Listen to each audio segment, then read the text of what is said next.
प्यारे बच्चों, आज हम लोग जो है कक्षा 12 विषय शिक्षा शास्त्र के अंतर्गत मुस्लिमकालीन शिक्षा के अंतर्गत शिक्षा के केंद्र, मुस्लिमकालीन शिक्षा के गुण, आगे दोष के बारे में हम अध्ययन करेंगे। तो मुसलमान कालीन में शिक्षा के जो प्रमुख केंद्र हम लोग देखने को पाते हैं, आगरा, दिल्ली, जौनपुर, बीदर। आगरा पहला प्रमुख शिक्षा केंद्र था। दूसरा दिल्ली,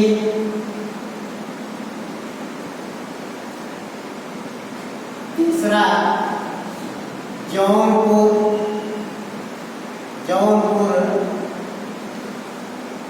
चौथा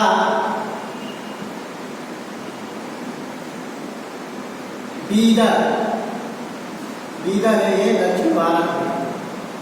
तो ये चार प्रमुख केंद्र थे जहाँ पर उच्च शिक्षा, प्राइमरी शिक्षा से लेकर के उच्च शिक्षा दी जाती। आगरा की स्थापना सिकंदर लोदी के द्वारा किया गया था, जहाँ पर उसने शिक्षा के केंद्र को विकसित किया था। इसी तरह से दिल्ली में भी जो है, दिल्ली में ये फिरोज शाह के समय में, फिरोज शाह तुगलक के समय में दिल्ली में शिक्षा का केंद्र विकसित हुआ। इसी तरह से फिरोज शाह तुगलक के ही समय में जौनपुर शिक्षा के केंद्र के रूप में विकसित हुआ।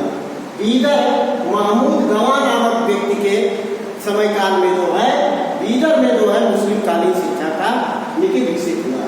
इसके अलावा मुस्लिमकालीन शिक्षा जो है ग्रामीण स्तर पर मकतब तथा मदरसों में दी जाती थी, जहाँ मस्जिद से सटे हुए इनके मकतब और मदरसे हुआ करते थे, और वहाँ पर जो है ग्रामीण गांव लेवल पर भी जो है शिक्षा की व्यवस्था की गई थी। तो इस तरह से ये शिक्षा के केंद्र थे।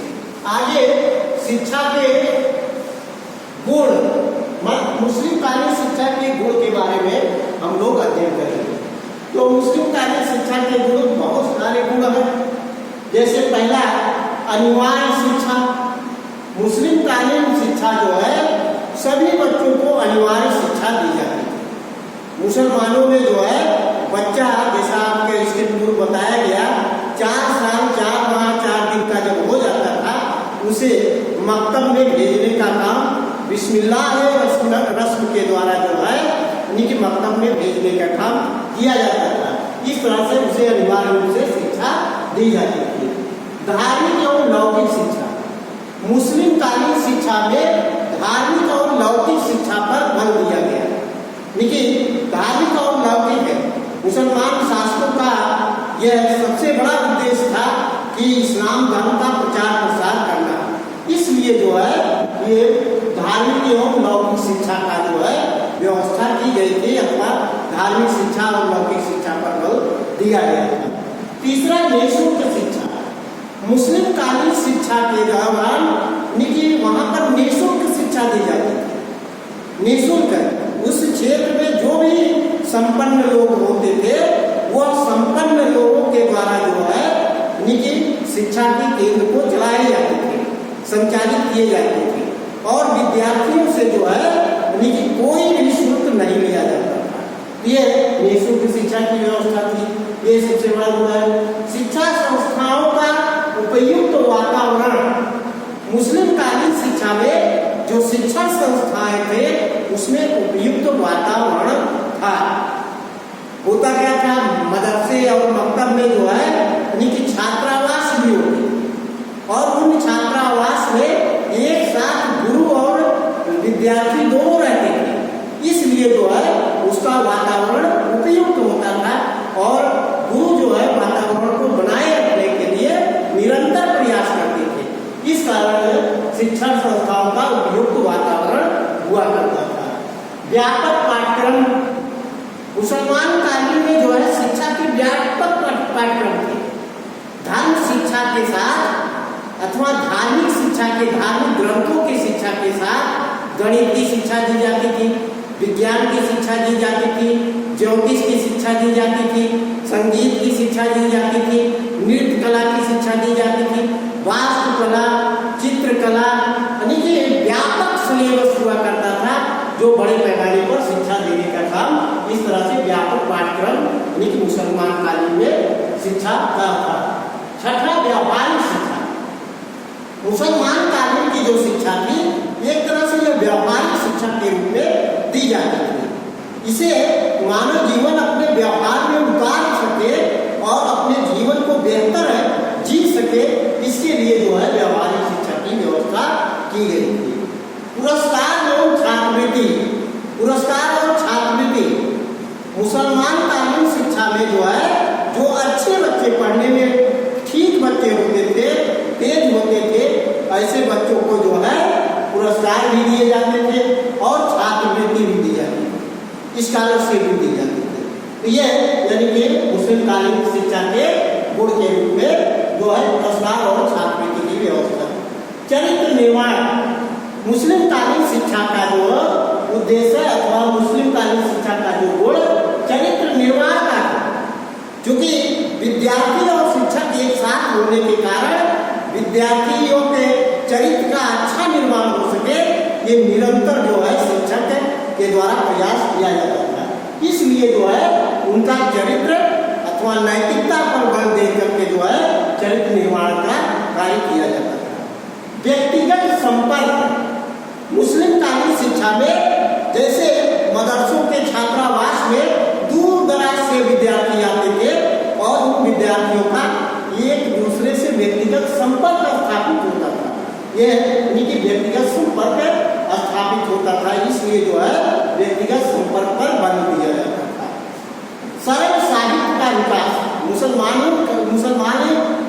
मुस्लिम कालीन शिक्षा के अंतर्गत सरल साहित्य का विकास किया गया था, जिसे आसानी से पढ़ा जा सके, कहानियों के माध्यम से, कथाओं के माध्यम से, तो इसे पढ़ाया जाता था और रटाया जाता था, जिससे सरल साहित्य का विकास बड़े पैमाने पर किया जाता था। इतिहास रचना, मुस्लिम कालीन शिक्षा के अंतर्गत इतिहास की रचना की जाती थी, अथवा जो बीता हुआ जो समय बीत रहा था उसको जो है उन घटनाओं को, उन यानी कि समय के जो है खान पान, रहन सहन, आर्थिक कृषि संसाधन जो भी थी उसका वर्णन जो है यानी कि रख करके दस्तावेजी प्रमाण के रूप में रखा जाता था, जिसे इतिहास रचना के नाम से जाना जाता है। विशिष्ट शिक्षा का प्रोत्साहन, मुस्लिम कालीन शिक्षा के अंतर्गत विशिष्ट शिक्षा के लिए प्रोत्साहित किया जाता है, जैसे चिकित्सा क्षेत्र में शिक्षा ग्रहण करने के लिए, अध्यापन क्षेत्र में शिक्षा ग्रहण करने के लिए, या कलात्मक शिक्षा ग्रहण जैसे नृत्य कला, संगीत आदि कला को जो है वास्तुकला आदि के क्षेत्र में प्रोत्साहन करने के लिए काम किया जाता था। इस तरह से मुस्लिम कालीन शिक्षा के ये गुण है। आगे आपको मुस्लिम कालीन की शिक्षा के दोष बताए जाएंगे। तो मुस्लिम कालीन शिक्षा के दोष, तो जिस तरह से मुस्लिम कालीन शिक्षा के आपको आगे गुण बताएंगे, उसी तरह से मुस्लिम कालीन शिक्षा के कुछ दोष भी थे। जैसे पहला दोष है सांसारिकता की प्रधानता। मुस्लिम कालीन शिक्षा में सांसारिकता की प्रधानता पर बल दिया जाता है, इससे बच्चे के जो अंतर्निहित व्यक्ति शक्तियों का जो है विकास नहीं हो पाता था, क्योंकि सांसारिकता की प्रधानता पर बल दिया जाता था। दूसरा, धार्मिक कट्टरता। मुस्लिम कालीन शिक्षा के अंतर्गत धार्मिक कट्टरता, धर्म के प्रति कट्टर होना। यदि कोई बच्चा ये चाहे कि हम धर्म की शिक्षा ना ग्रहण करें तो उसे वो वंचित नहीं हो सकता, उसे धार्मिक शिक्षा ग्रहण ही करना होता था। इसलिए वो बच्चे के दिमाग में कूट करके जो है धार्मिक कट्टरता के भरी जाती थी, इसलिए जो है इसका दोष है। शिक्षा के केंद्र का अस्थायित्व, शिक्षा के केंद्र अस्थायित्व से जो है, क्योंकि शिक्षा के केंद्र जो थे वो संपन्न घरानों से चलते थे,